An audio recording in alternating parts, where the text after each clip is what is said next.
What's up, guys? I'm LQ. This is the LQ Review. Thank you so much for joining me here at my YouTube channel. This is where I talk about all the geeky, nerdy stuff that I love to talk about. Movies, video games, comic books, TV shows. If it's geeky, if it's nerdy, I love to talk about it right here. Right now I'm going to give you guys my thoughts on Batman 3 Jokers number 2, the second one. So my review for the first one is on my channel. Feel free to give that a look.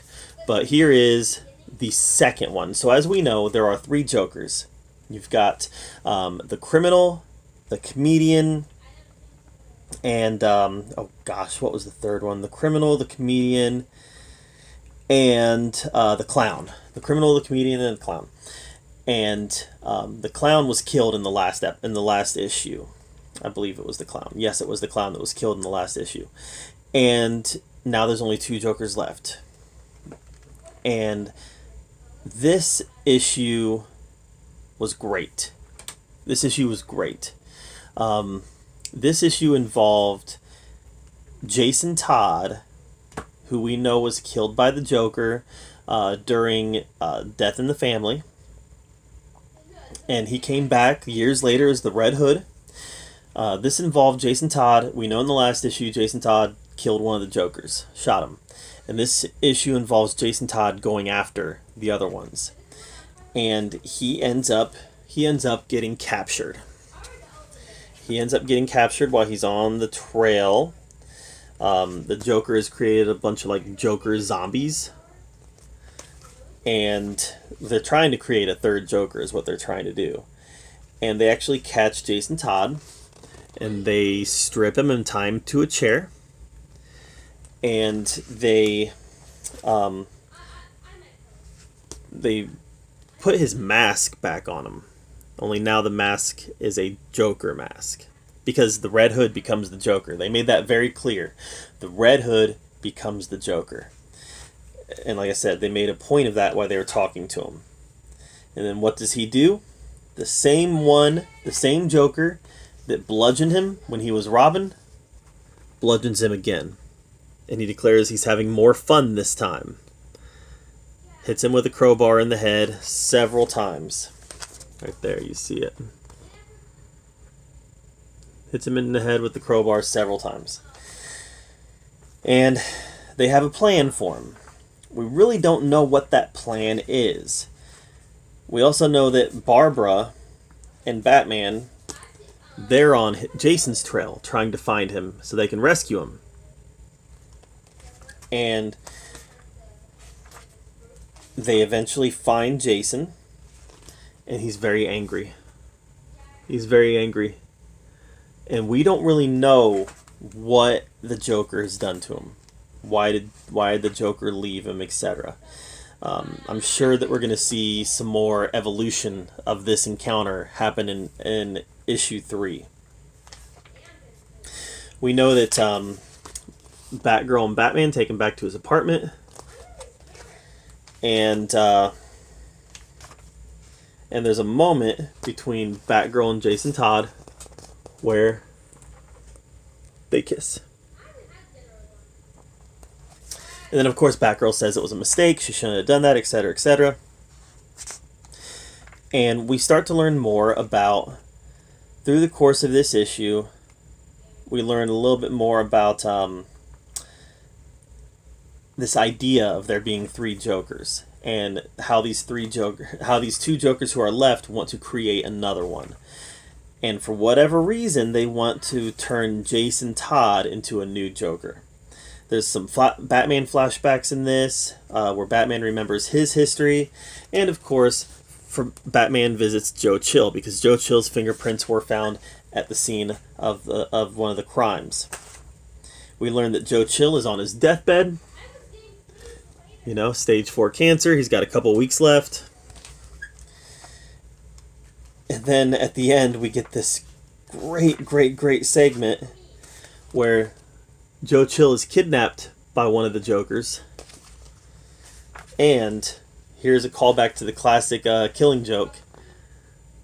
Why did you really kill Thomas and Martha Wayne? All right. So Joker knows something about the death of Batman's parents that we don't. That's going to be exciting also.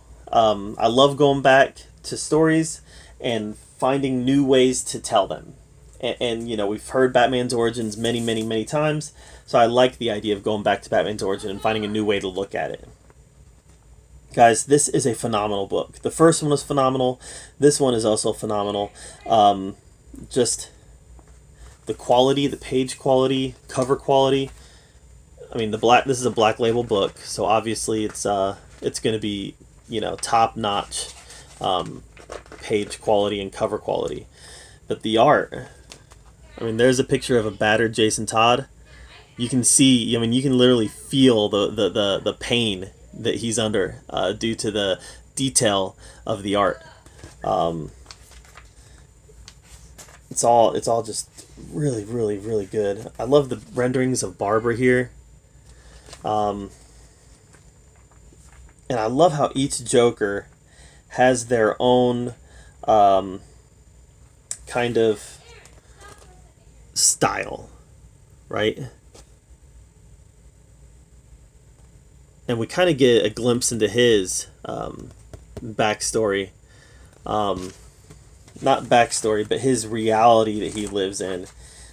Because he's clearly insane. And he's living out this fantasy where he has a family. And it's not really... The family doesn't really exist. It's dummies. And this Joker is the comedian. Alright, this Joker is the comedian. And then the criminal Joker comes in and finds him talking to his fake family. It's very... I don't know. It creates layers to these characters. And if the three Jokers have been around for the history of the Joker, then you start wondering which Joker was in which storyline. And I think that's a lot of fun. But more specifically, Joker talks about how he was around before Batman. So I'm hoping, I think there's only one more issue left of this. I'm hoping that they dive into some of the Joker origins in the next one to really explain how he was around before Batman. Because I always looked at the Joker as a response to Batman, right? Remember in The Dark Knight, the Joker elevates, Batman elevates things, the Joker's a response to that elevation. That's how I always kind of looked at it. But it sounds like Joker predates Batman. So I want to learn more about that also. But guys, this is a wonderful, wonderful, wonderful book. And, you know, Geoff Johns, he can be a little hit and miss, to be fair.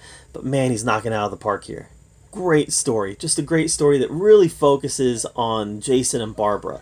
But Jason and Barbara, as we know, they're the two with the real traumatic past tied to the Joker. And this book really explores how they each took different paths as a response to their Joker trauma. Barbara took one path, Jason took another. And that makes the two of them very much alike, but also very different. Excellent book, guys. I definitely recommend the three Joker storyline so far. Very much looking forward to seeing how it ends. But, all that being said, I'm just one dude. What did you think of Batman 3 Jokers number 2? Let me know in the comments down below. Make sure you subscribe to my channel. And as always, thank you so much for joining me here at the OQ Review, where we get to talk about all the geeky, nerdy stuff we'd love to talk about. Until next time, we'll see you later.